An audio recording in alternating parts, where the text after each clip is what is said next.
un sistema urbano, que tenemos un río generalmente, en el cual, bueno, se utiliza como fuente, digamos, de agua potable.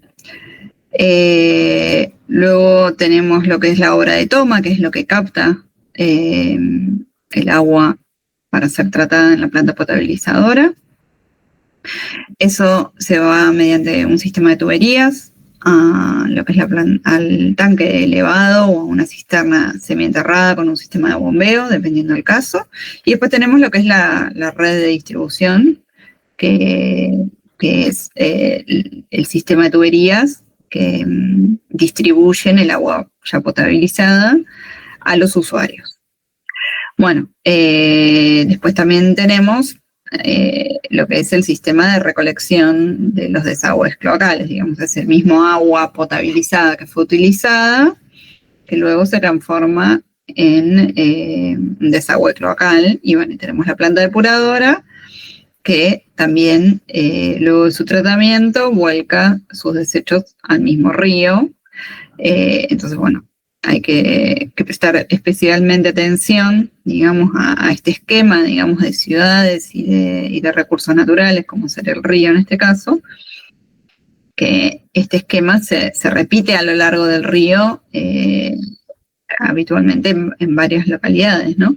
Entonces, bueno, lo que puede ser un desecho para uno es la obra de toma para la ciudad que está aguas abajo, ¿no? Entonces, la importancia de que todos los tratamientos y que todos los sistemas funcionen adecuadamente y estén en óptimas condiciones de funcionamiento.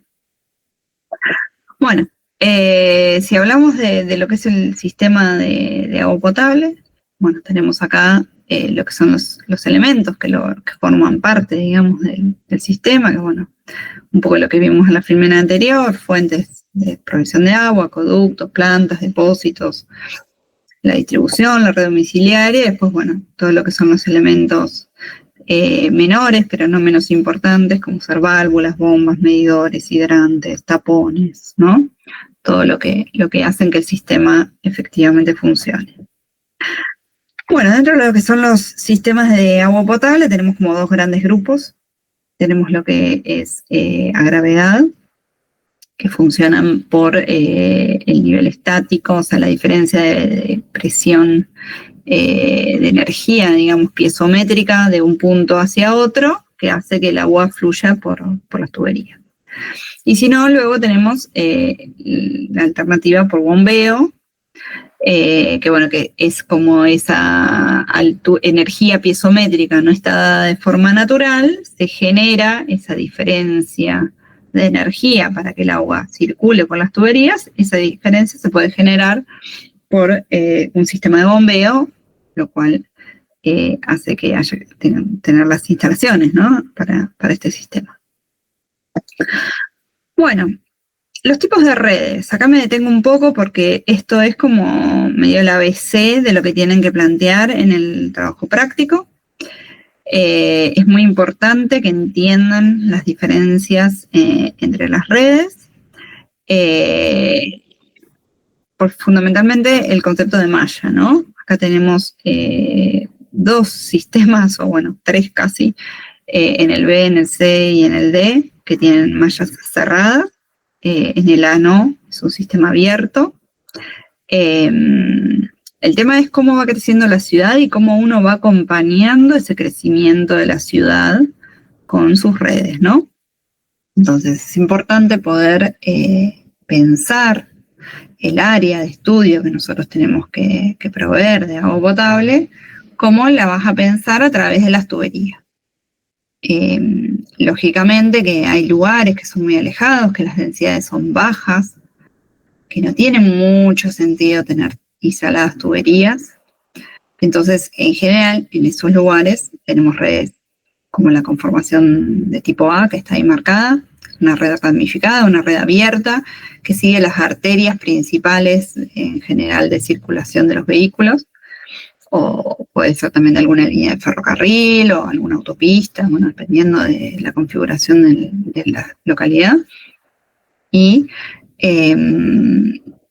acompaña, digamos, el crecimiento de una forma, como podremos decir, desordenada. En cambio, en la red mallada tenemos la ventaja que optimiza el sistema, ¿no? Digamos, hace que nosotros podamos llegar al mismo usuario con diferentes caminos, que eso es lo que no tiene la red abierta o ramificada, ¿no? O sea, la red ramificada, si se produce alguna rotura, avería o sale de servicio por algún motivo alguna de estas tuberías, todos los usuarios aguas abajo de esa avería se quedan sin agua. En cambio, en una red mallada están las opciones de poder administrar a un mismo usuario desde varios puntos del sistema. Entonces, si bien por ahí la inversión es un poco más grande, porque a veces hace esto de tener que hacer una malla para cerrar, hace que tengamos que pasar tuberías donde no necesariamente hay usuarios, donde no necesariamente la densidad de población es alta, pero sí genera que ese mismo usuario pueda tener un servicio de mejor calidad y continuidad, digamos, ¿no? O sea, cuando yo tengo una reparación en algún punto de una red mallada, yo puedo cerrar las válvulas y que la reparación sea en seco y que los demás usuarios no se vean afectados. O sea, simplemente afecto el área que voy a hacer la reparación.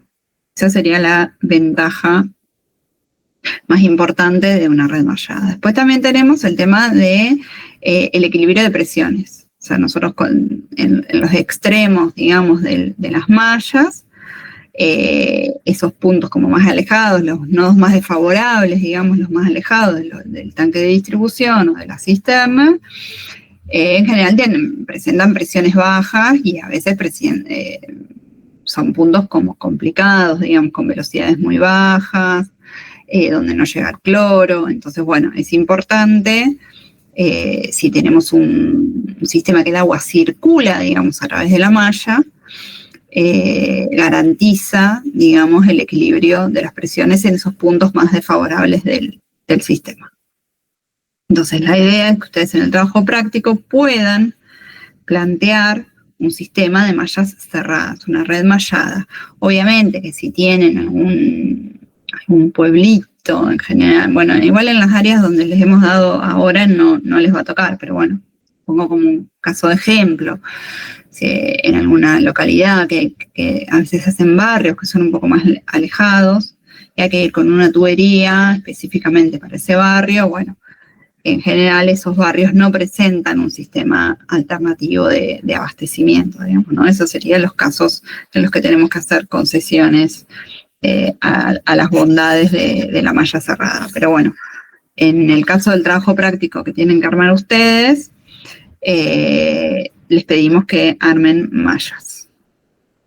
Bueno, acá tenemos un poco de ventajas y desventajas de las redes abiertas y las redes cerradas, que son preguntas que hacemos típicamente en los exámenes.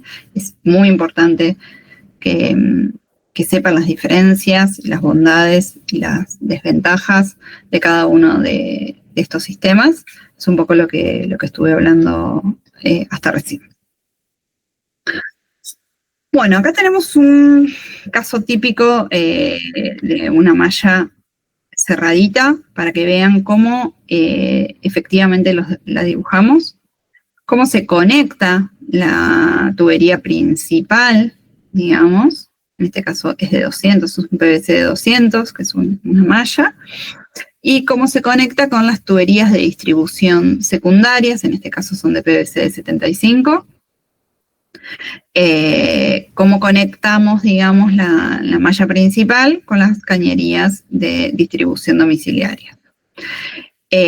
Acá también vemos esas flechitas que tenemos ahí, es un hidrante, y después también tenemos los tapones, que se colocan en las puntas de las cañerías, para poder después, en caso de crecimiento de las redes, y empalmarse, digamos, en esos. Sacas el tapón y empalmas tu tubería en esos lugares.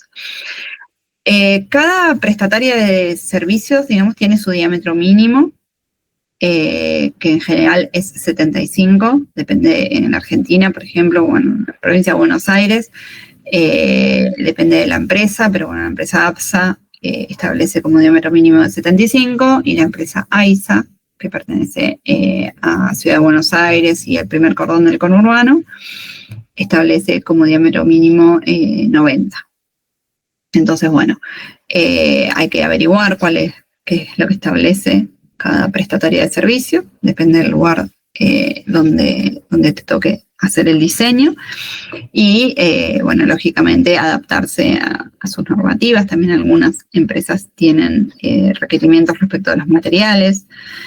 No todos aceptan hoy en día PVC, muchas empresas ya se están adaptando en sus redes más nuevas y están haciendo recambios de cañerías en PAD, que es un material un poco más moderno.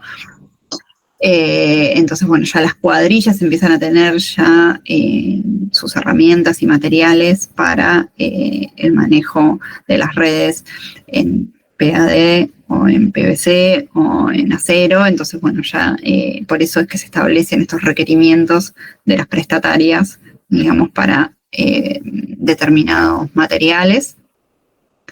Y también cuando diseñamos, esto es muy importante para cuando ustedes diseñan las mallas, el tema de los diámetros. O sea, si bien uno va a los catálogos de los fabricantes de tuberías y tenés un sinnúmero de diámetros, perdón, tenés 100, 125, 140, 150, 160. Bueno, la realidad es que nosotros les pedimos que elijan franjas, digamos, de los materiales, de los diámetros para usar, que no usen todos los diámetros disponibles del fabricante, porque después eso no refleja en la realidad. Imagínense que si vos tenés redes que tienen muchísimos diámetros, después tenés que tener las piezas especiales y las herramientas que se necesitan para esto, ¿no? Entonces, bueno, es muy importante que sean franjas de diámetros homogéneas, por ejemplo. No sé, bueno, si el diámetro mínimo es de 75, bueno, después de 75 uso 90, después de 90 uso 110, después uso 160, después uso 200, 250 y 315. Y listo, me quedo con esa franja, voy creciendo en los diámetros de esa forma. No es que si el 110 no me verifica, voy al 125 y si 150 y 160, porque si no, después las redes están conformadas con una variedad de diámetros que es muy compleja la operación del servicio. Bueno, acá tenemos otro caso de malla cerrada, un poquito más grande y con distintas configuraciones. Del lado izquierdo tenemos manzanas más cuadradas, del lado derecho tenemos rectangulares, más típicos de barrios de viviendas. Bueno, ahí están todos los elementos que ustedes necesitan para poder hacer el plano del proyecto, porque ustedes van a modelar en el EPANET las redes, pero después tienen que armar el plano del proyecto, que tiene que ser algo que se parezca mucho a este plano que yo les muestro acá. O sea, tienen que estar indicados material, diámetro, cómo se conectan entre sí las tuberías de un diámetro a otro, las válvulas, que son estas rayitas que vemos acá. Bueno, esas válvulas tienen que estar indicadas y la colocación de válvulas no es así nomás, digamos. O sea, tienen que pensar cómo circula el flujo y en qué lugares es necesaria la válvula para poder hacer el seccionamiento de las tuberías, digamos, ¿no? Así que, bueno, el plano del proyecto que tienen que armar ustedes tiene que ser algo similar a este que les estoy presentando acá. Bueno, ¿vamos bien hasta ahora? ¿Alguien me está escuchando? Sí, todo bien. Bueno. Si tienen preguntas, pueden ir haciendo. Así no me siento tan sola.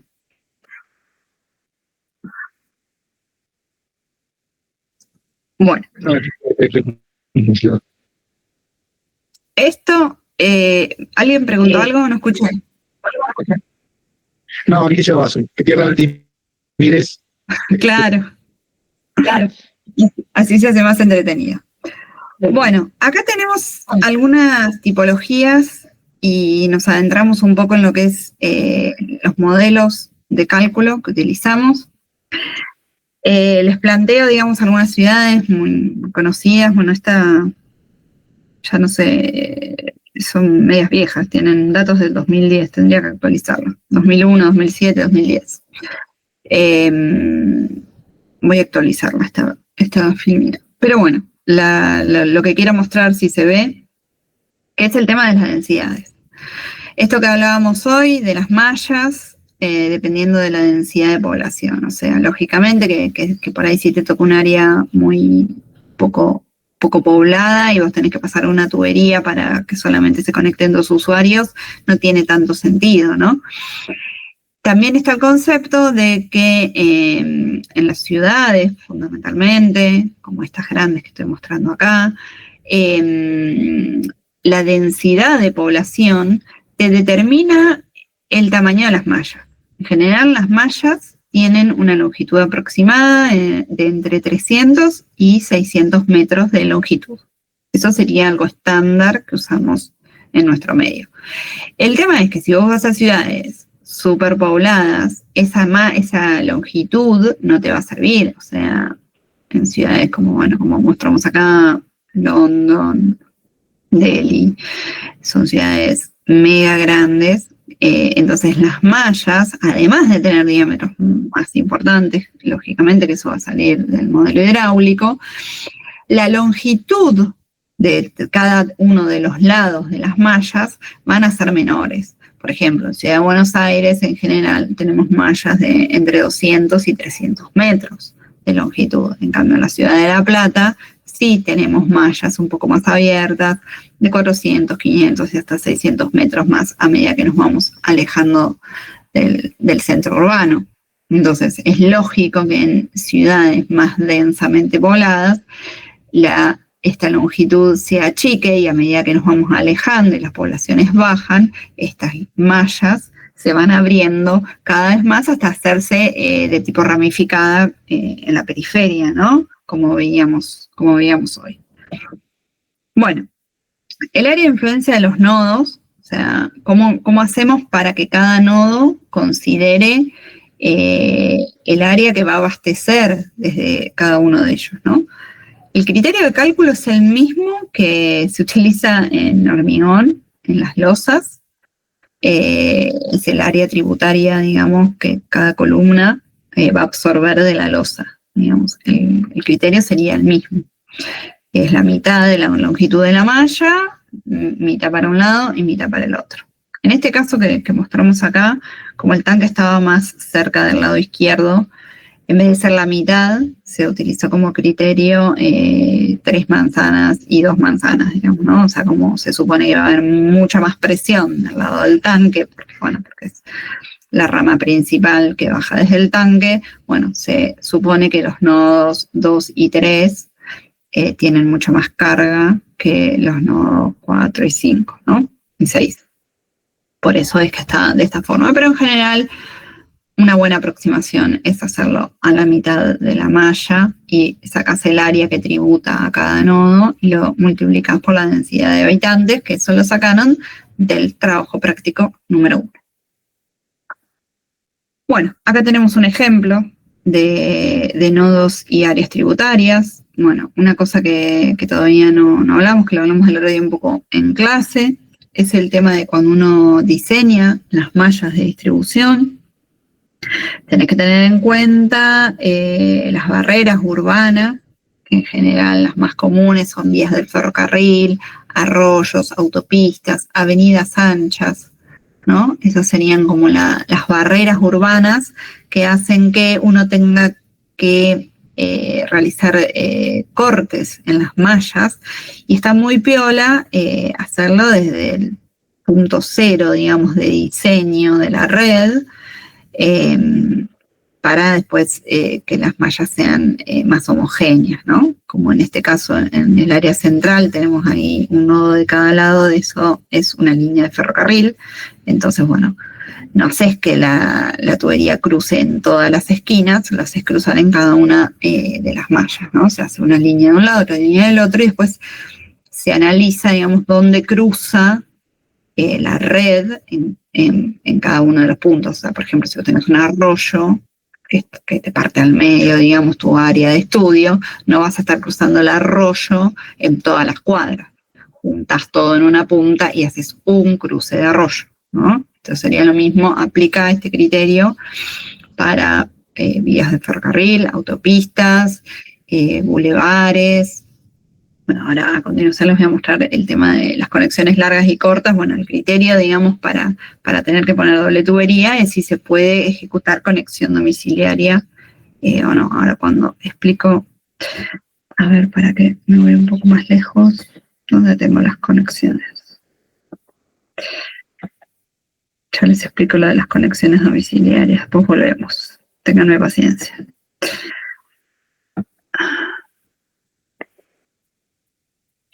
Donde tengo las conexiones domiciliarias.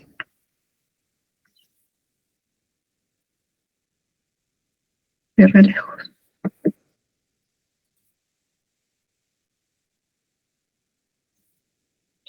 Ya voy, Acá está. Conexión domiciliaria corta.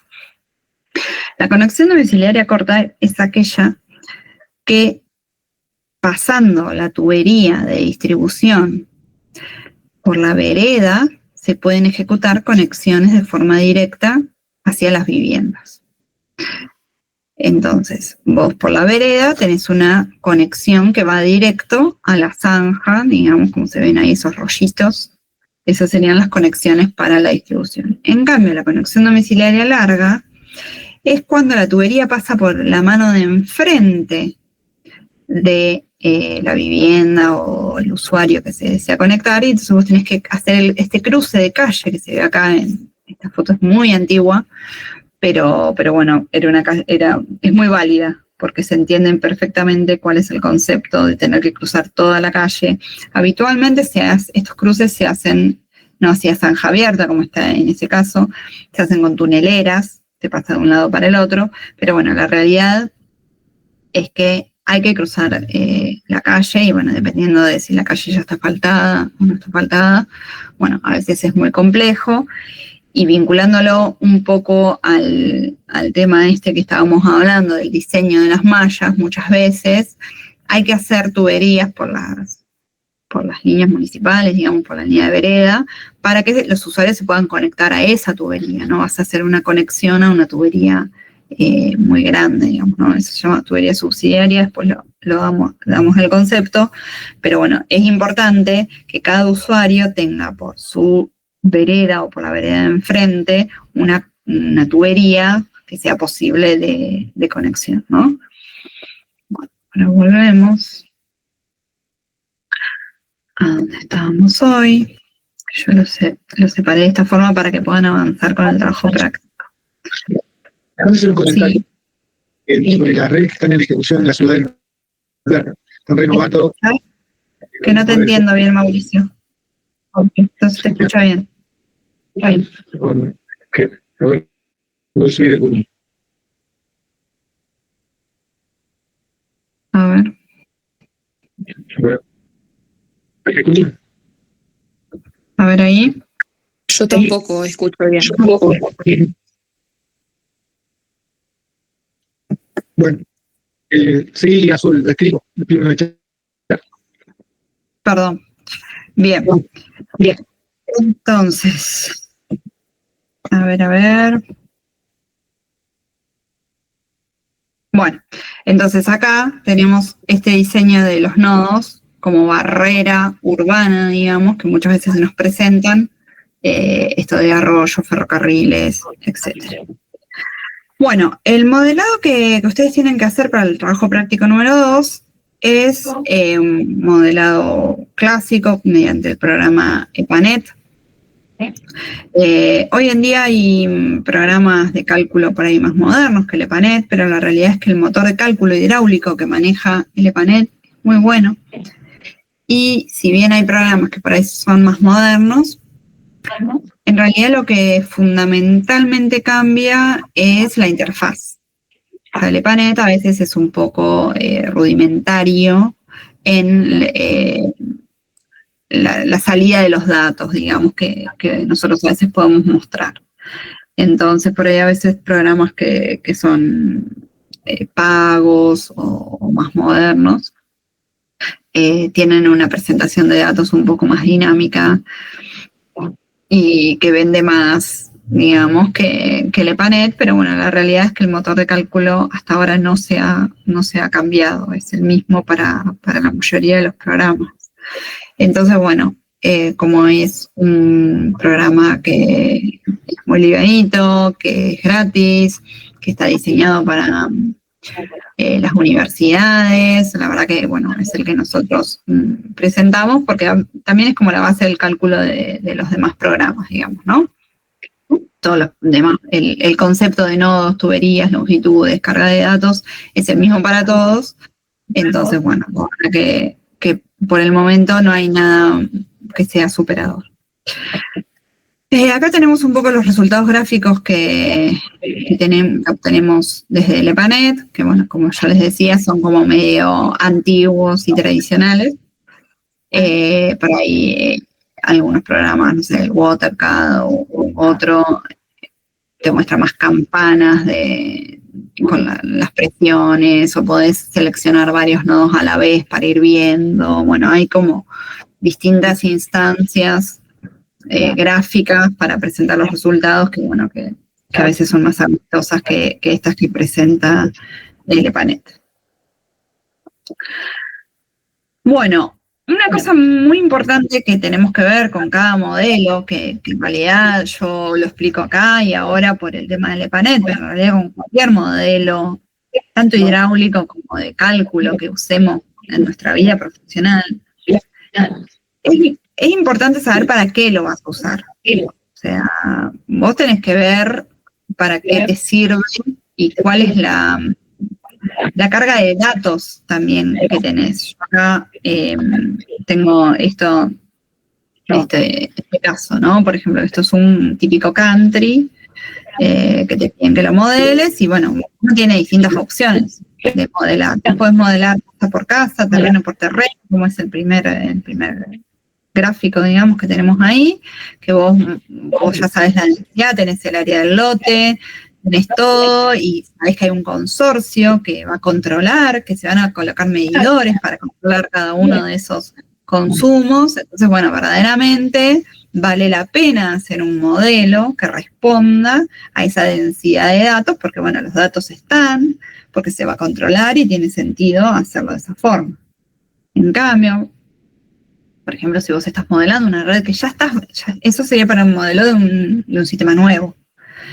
Si a vos te piden que modeles un sistema que ya está funcionando, y cuando vas a ver los planos, y cuando vas a ver los registros operativos que tienen, son malos, son de mala calidad, son antiguos, no los actualizan, no tienen una medición en línea que lo avale, y no hay un fundamento, digamos, muy profundo para que la modelación sea hecha con tanto detalle, y ya yo pondría un nodo, como es el último caso, este que te dice 32,9 litros por minuto, y yo pongo un nodo y ahí le pongo la demanda que se corresponde con todo ese barrio.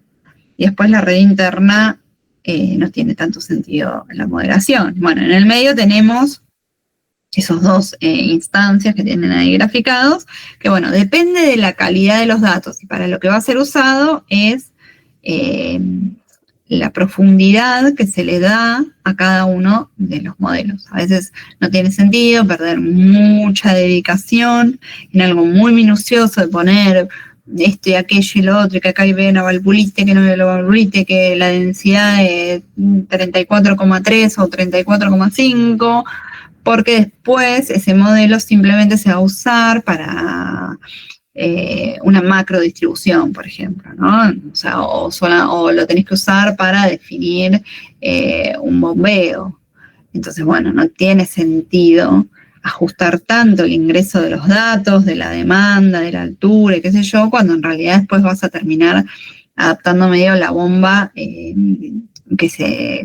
o sea, un HQ aproximado, y vas a buscar en la curva de la bomba que tengas, digamos. En cambio, bueno, un caso como el que dije hoy, que va a haber un sistema medido y que van a controlar y qué sé yo, en ese caso sí vale la pena hacer modelaciones con un nivel de detalle más grande. Pero bueno, siempre hay que pararse en el momento y en el lugar que te están pidiendo la modelación, para qué la querés, para qué la quieren y para qué va a ser usada, digamos, ¿no? O sea, si vos estás con un sistema de usuarios catastral muy bueno, quizá tiene sentido modelar usuarios por usuarios, pero si en cambio hay algunas cooperativas, o bueno, dependiendo de la prestataria del servicio municipal, en general son tasas fijas que se adaptan, o sea, se cobra el servicio por el valor catastral que indica la Agencia de Recaudación de Buenos Aires. Entonces no tiene mucho sentido estar ajustando datos para un consumo tan específico cuando en realidad ese consumo no es tal y no está controlado ni regulado para que así sea, ¿no?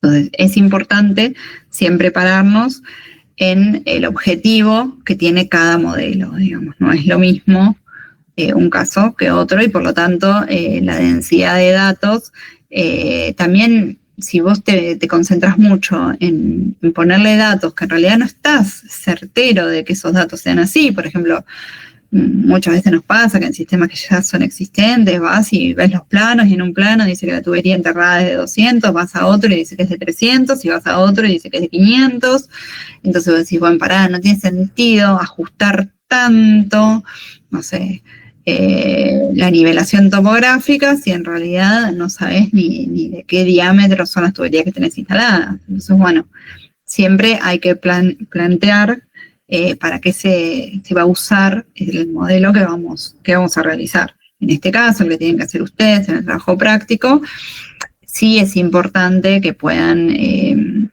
ingresar los datos certeros porque es un área chica y bueno, y la idea es que puedan analizar los resultados y bueno, hacer la experiencia, ¿no? de cambiar los datos que bueno, ahora vamos a ir viendo cómo es este tema de buscar la optimización del modelo. Bueno, acá tenemos el enunciado del trabajo práctico número 2. La idea es que realicen, bueno, como les dije, mallas cerradas, que puedan modelar con el sistema con perforaciones de pozo profundo. Para esto necesitan hacer reservorio, bomba y la línea de impulsión hasta el tanque. Después también tienen que seleccionar de los proveedores de bombas alguna bomba para pozo profundo.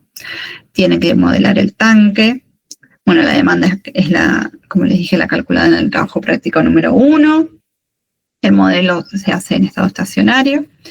Y bueno, y las cosas que tienen que hacer son las que están ahí abajo, es realizar la altimetría de la línea de impulsión y confeccionar el plano, aumentar y disminuir la altura del tanque, que les indicamos los ayudantes, dimensionar las tuberías para cumplir con las condiciones de presiones y velocidades. Esto también les indicamos para que cierren un conducto y ver cómo el agua se redistribuye, digamos, cómo el modelo te soluciona, digamos, este conducto cerrado. Y bueno, después también les pedimos que realicen un despiece del nodo, que también se los indicamos nosotros, como para que vean esto de las piezas que veíamos hoy, cómo se van conectando, digamos, una malla con una domiciliaria, donde se coloca la válvula, el hidrante, y bueno, y eso es una experiencia que también está muy piola que hagan. Bueno, ustedes cuando ingresan al EPANET se encuentran con esta primer pantalla. Yo no me voy a detener mucho en esto de explicarles el EPANET. Yo en otras épocas les marcaba que el nodo, que la tubería, qué sé yo. Hoy en día hay muchísimos tutoriales en la web. Mauricio mencionaba el otro día que el que más le gusta es el de la Universidad Politécnica de Valencia, que está muy piola para arrancar. Y bueno, prefiero concentrarme más en mostrarles otro tipo de cosas porque verdaderamente hay mucha información respecto de lo que es la modelación. No creo que vayan a tener problemas, es bastante intuitivo. Y bueno, y si tienen problemas, piden ayuda. Tenemos un montón de canales de comunicación abiertos para que no se traben, digamos, porque no saben cómo meterle al programa la demanda o algo así. O sea, es algo bastante tranqui e intuitivo de hacer, y nos pueden consultar si algo no les sale. Prefiero concentrarme en otras cosas. Así que bueno, lo que tienen que cargar al modelo es esto que tenemos acá, la carga de datos en los nodos, y tienen que poner la topografía, que es la cota de terreno en cada uno de los nodos, y la demanda, esto que hablábamos hoy, del área que tributa cada uno de los nodos, es el área esa por la densidad que tienen del trabajo práctico número 1, y los datos que le tienen que poner a la tubería es diámetro, longitud y material. Longitud y material, bueno, elijan un fabricante y pongan el Hazen Williams que le indique cada uno de los fabricantes. Ojo ahí en el EPANET, fíjense que CETEN, que esté en Hazen Williams, porque bueno, algunos programas cuando recién te los bajás te lo hacen por Darcy. Bueno, fíjense, eso en la parte de unidades está todo. La longitud también tienen una forma de escalar, digamos, o sea, poner un mapa de fondo con el diseño de las redes que hicieron ustedes y escalar, digamos, el mapa de fondo con una tubería desde el CAD. Y si no, también hay un programita que se llama el EPACAL, que está muy piola también, porque directamente vos diseñás en el CAD y eso te lo importás, digamos, y el EPANET ya te lo marca como con las longitudes de las tuberías que ya vos diseñaste en el CAD.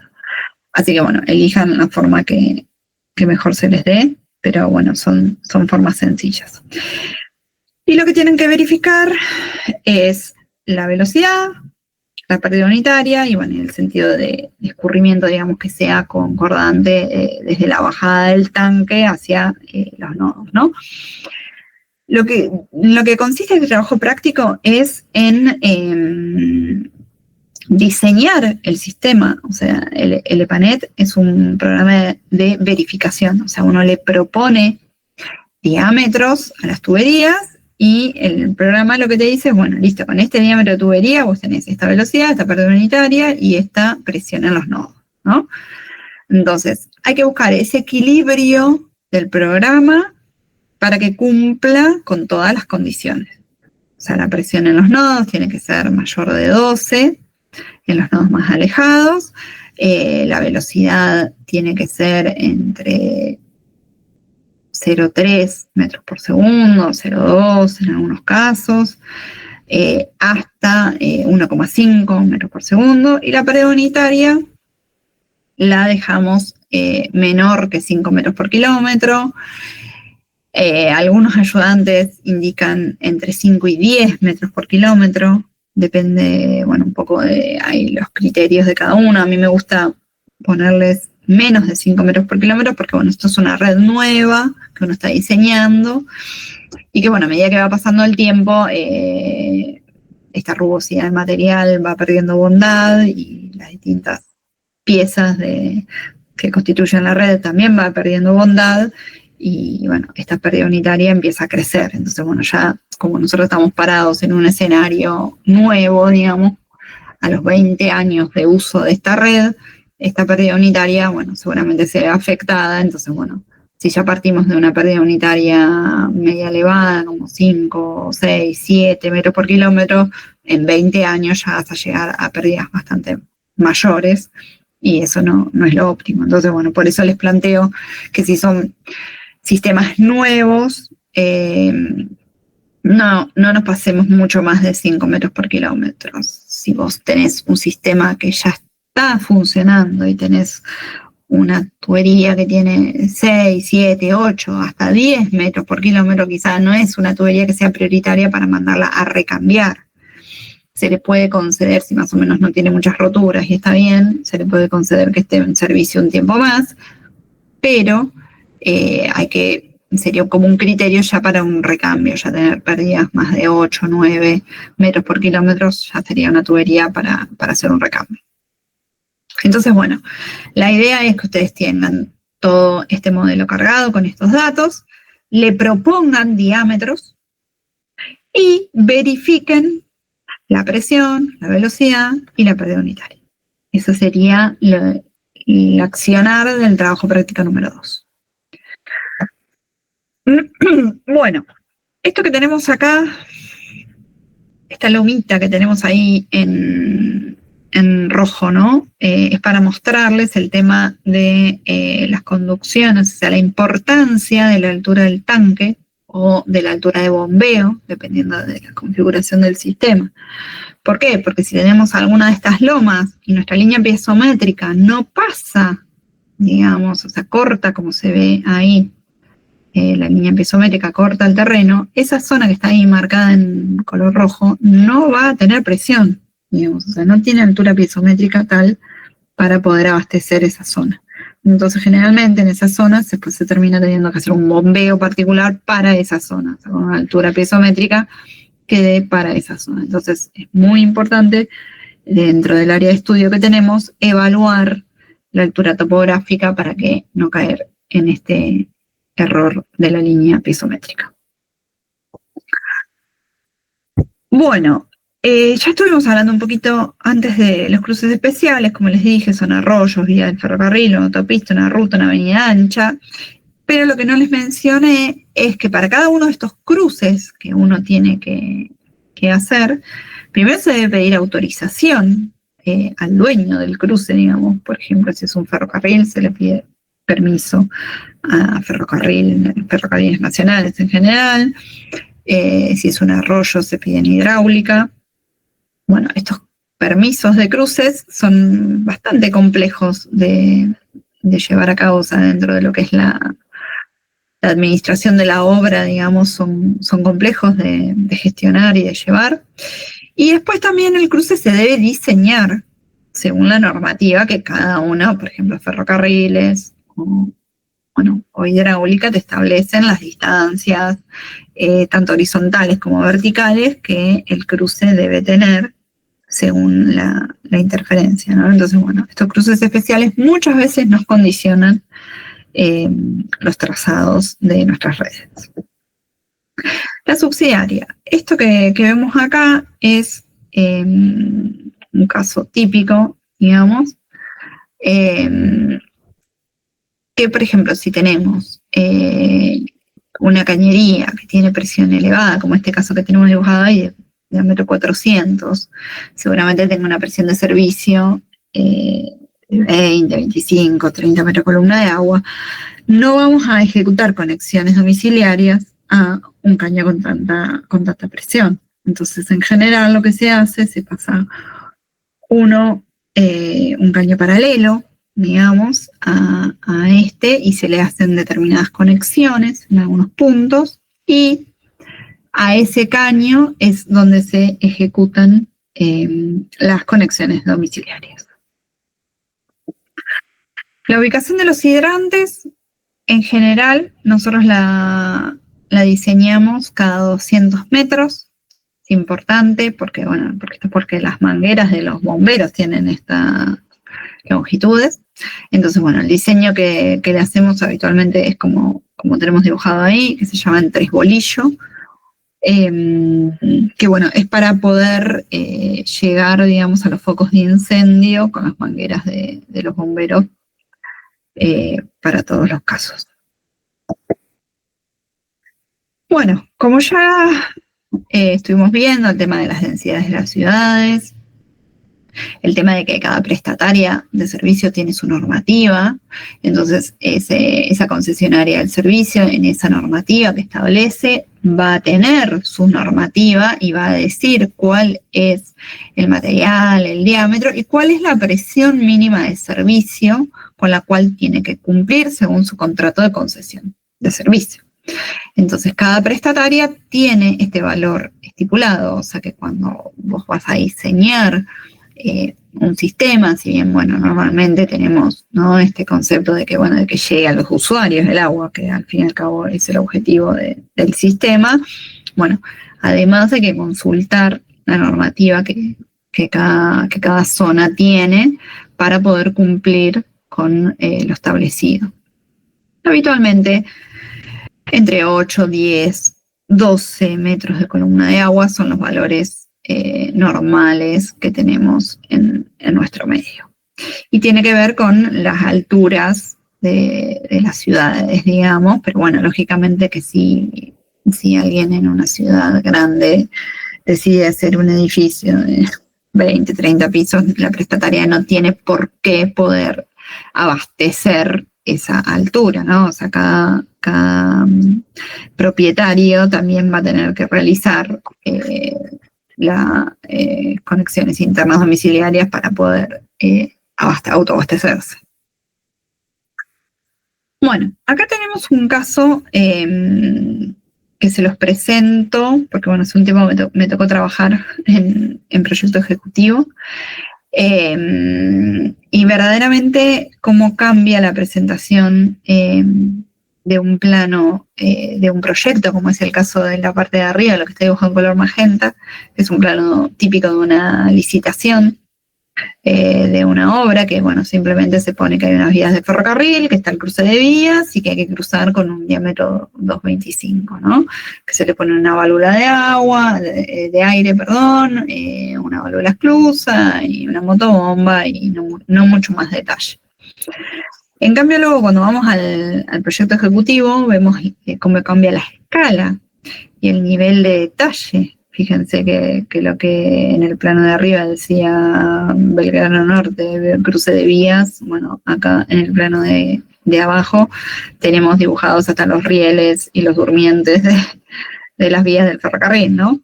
Entonces, bueno, cómo dependiendo de la escala y del estado de que esté cada proyecto, en este caso sería, en el de arriba es una licitación y en el de abajo es un proyecto ejecutivo, cómo estas normas de cruce que yo les mencionaba van tomando diseño e importancia, digamos, en lo que es una obra de ingeniería, ¿no? Entonces, bueno, es importante siempre la escala en la que se está trabajando.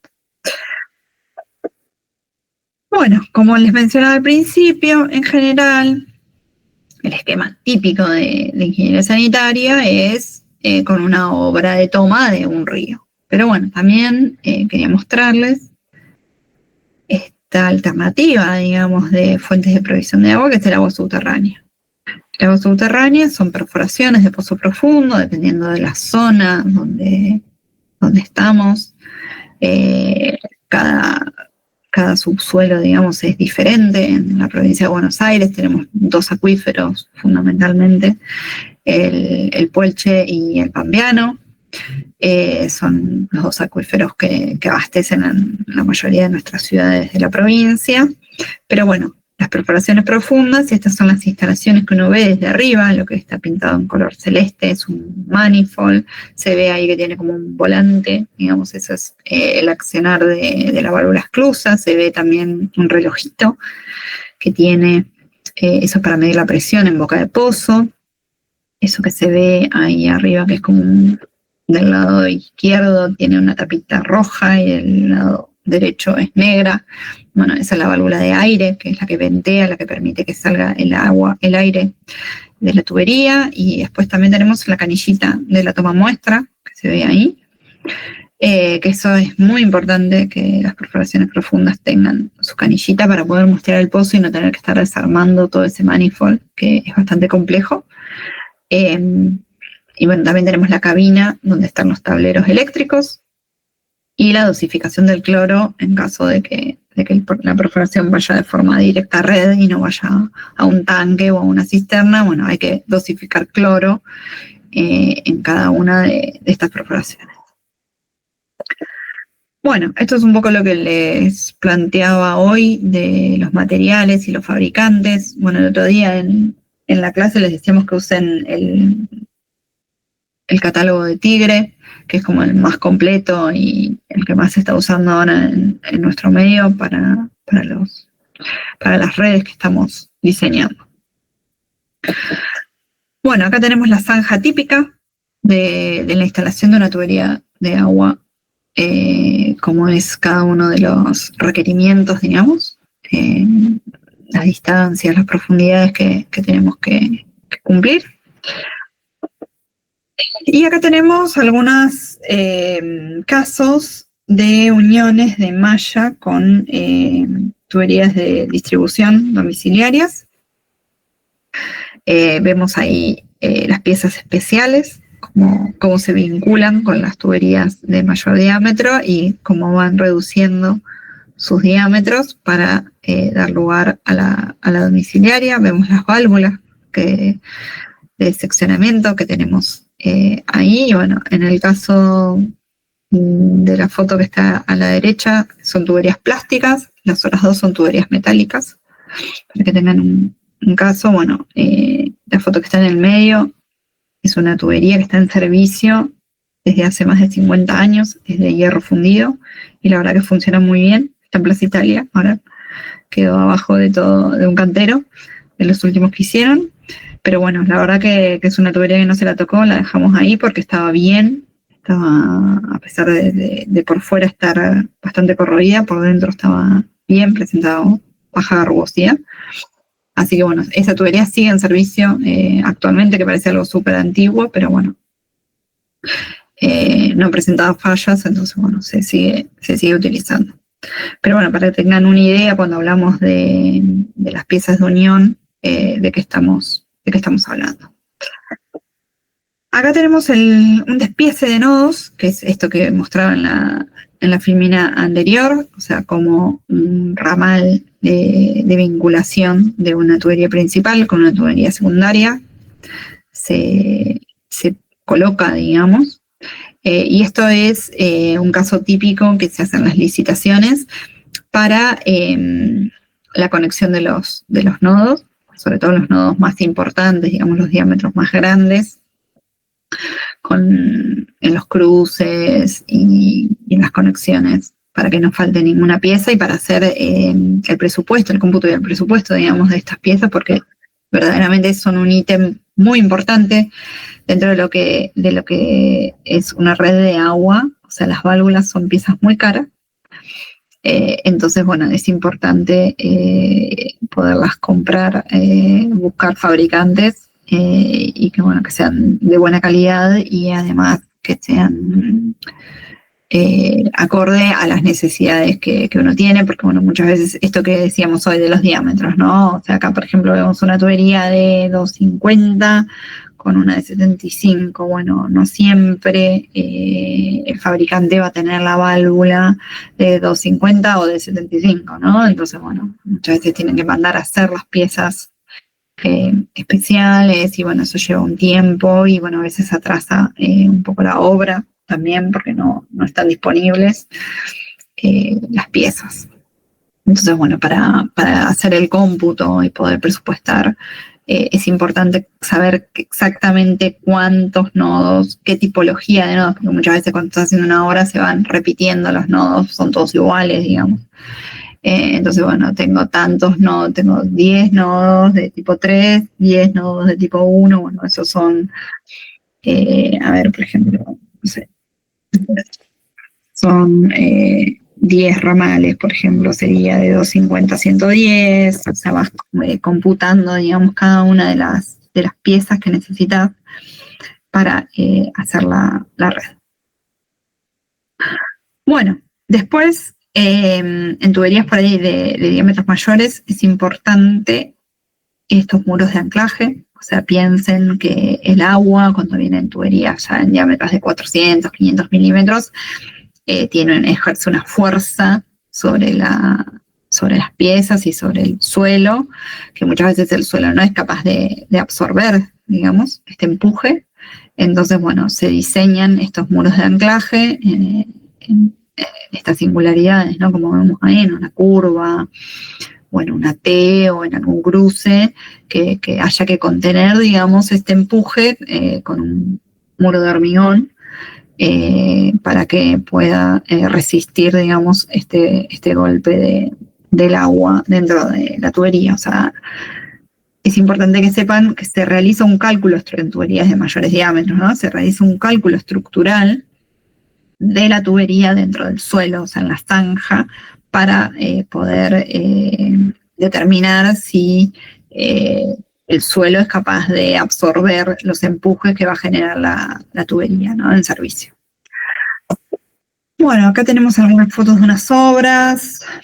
Piensen fundamentalmente que son obras lineales, que son obras que las redes domiciliarias en áreas urbanas que ya están consolidadas, son obras muy complejas, porque tenés al vecino todos los días tomando mate a la mañana, sacando el auto, mirando, observando que se te desmorona la zanja, que te estás deprimiendo bien, que no estás deprimiendo bien, que la tubería llegó, que no llegó, que conectaron, que hicieron las conexiones domiciliarias, que los dejaste sin agua, que pudieron entrar al auto, que no pudieron entrar al auto. O sea, son obras urbanas y por lo tanto eso se transforma en algo bastante tedioso para las empresas, porque bueno, tenés la gente muy, muy, muy encima y es algo muy también molesto, digamos, ¿no?, para el usuario y para el vecino. Nadie quiere tener una zanja en la puerta de la casa. Y bueno, y las obras, como la que vemos a la izquierda arriba, eso es una tubería de un diámetro mayor, más tipo una línea de impulsión o un acueducto, ¿no?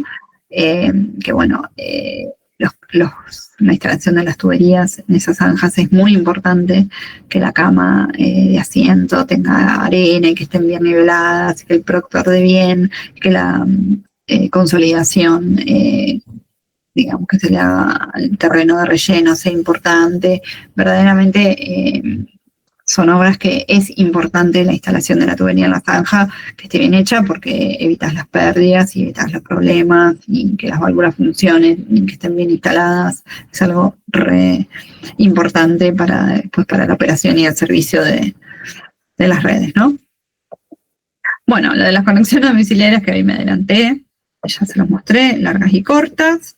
Bueno, estos son esto de tanques elevados y cisternas. Bueno, acá les muestro estos tanques elevados de hormigón en los pueblos del interior de la provincia de Buenos Aires. Son típicos, son muy conocidos, y la gente en la provincia de Buenos Aires está en casi todos los pueblos.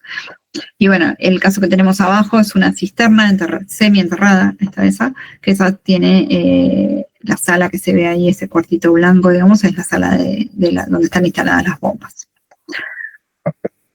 Bueno, acá hablando un poquito de válvulas. El tema de las válvulas, quizá en lo que es el diseño no se le presta tanta atención, porque bueno, no es tan importante, digamos, a la hora de diseñar. De hecho, en la mayoría de los programas de cálculo no las considera las válvulas. El tema es que después, cuando pasamos al plano del proyecto y al proyecto en sí, la válvula empieza a tomar una relevancia muy grande, porque primero el costo que tiene. Las válvulas verdaderamente son caras e inciden en los presupuestos de las obras. Entonces ahí ya empiezan de pasar de ni considerarlas en la etapa de diseño hidráulico, cuando ya pasas al presupuesto, cómputo y presupuesto, ahí ya empiezan a tener importancia. Después es muy importante en la etapa de operación, porque muchas veces la válvula es casi que el único contacto que tenemos con la tubería. Ustedes piensen que estas son obras que en realidad están enterradas, que no sabemos exactamente qué hay abajo de la tierra, ¿no? Entonces, bueno, tenemos planos que a veces tienen mejor nivel de detalle unos que otros, y las válvulas es el único contacto que tenemos con la tubería. Entonces, que una válvula esté bien hecha, que tenga una cámara que esté seca, que esté en condiciones, que la mampostería esté bien, que la tapa esté bien, resulta muchas veces fundamental para poder saber de qué diámetro estamos hablando, de qué época de instalación estamos hablando, el diámetro. Muchas veces no tenemos los planos de proyecto, o el plano de obra, o el según obra, se pierden en alguna vuelta de las transferencias de los sistemas. Entonces, muchas veces la cámara de la válvula o la válvula termina siendo nuestra vinculación, o sea, es lo que vos sabés a ciencia cierta que está instalado, ¿no? Entonces, bueno, eso es muy, muy importante, que estas cámaras y que estas válvulas estén bien instaladas, que estén secas, que los bulones estén bien, que la cámara de mampostería esté bien, resulta vital para el servicio. Otro tema es los fabricantes de válvulas. Los fabricantes de válvulas, como saben que sus presupuestos inciden en fuerte manera en las obras, bueno, ellos quieren vender y es muy importante para ellos vender, entonces, bueno, promueven y generan eventos y cosas y, bueno, mejoran los cierres, esto, aquello, o sea, hay mucha especificación a lo largo de las válvulas, digamos. Entonces, bueno, es importante a la hora de comprar o de operar una válvula saber bien cuál es su función, para qué sirve, para qué la querés, para qué la necesitas. Entonces, de esa forma podés elegir bien lo que querés y lo que verdaderamente el sistema necesita y no embrollarte en todo lo que el fabricante quiere que vos le compres, ¿no? Básicamente. Entonces, bueno, tenemos distintas clasificaciones, depende para qué sean, si son de cierre, de control, de limpieza, de aire, de desagüe. Bueno, también el tipo, si es mariposa, esclusa, globo, clapeta, bueno, depende para qué sea, es para el tipo de válvula que vas a necesitar. Creo que ya está. Bueno, acá tenemos este tema de las cámaras de válvula, bueno, un poco la importancia, ¿no? de una cámara bien hecha y que sea de fácil acceso, bueno, en las tuberías de diámetros mayores, como ser acueductos, impulsiones, bueno, estas cámaras son fundamentales para poder acceder a, bueno, esto era una cámara de un medidor, por ejemplo, lo que se ve ahí. Entonces, bueno, poder acceder a una lectura fácil de este medidor es muy importante para los sistemas. Bueno, esto es todo lo que tengo armado de presentación. Y bueno, y ahora díganme si entendieron algo, si quieren que veamos algo puntual, si quieren que repita algo. ¿Cómo estamos?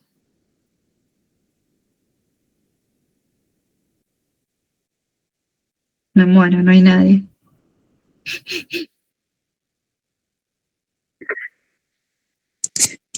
Profe, por mí, bien. Te quería preguntar si podíamos tener acceso a estas filminas. Sí, normalmente las publicamos. Okay, bien. Pensé que estaban en la página, de hecho. Mauricio, ¿vos tenés la versión? Encontré, pero por ahí están, no sé. ¿Vos tenés, Mauricio, la versión esta como para subirlo?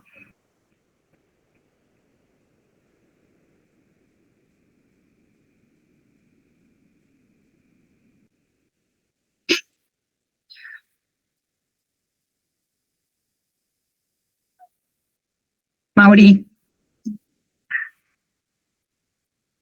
No me escucha. Bueno, luego le pido por WhatsApp que lo suba, pero sí, las publicamos.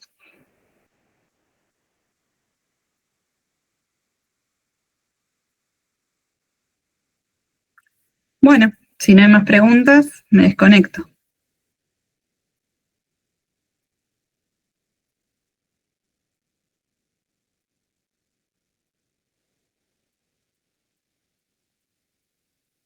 Bueno, arranquen porque lleva bastante el diseño. Ya lleva bastante tiempo. Y están medio justos. Bueno, chao, chao. Gracias, profe. Nos vemos. Chao, chao. Nos vemos.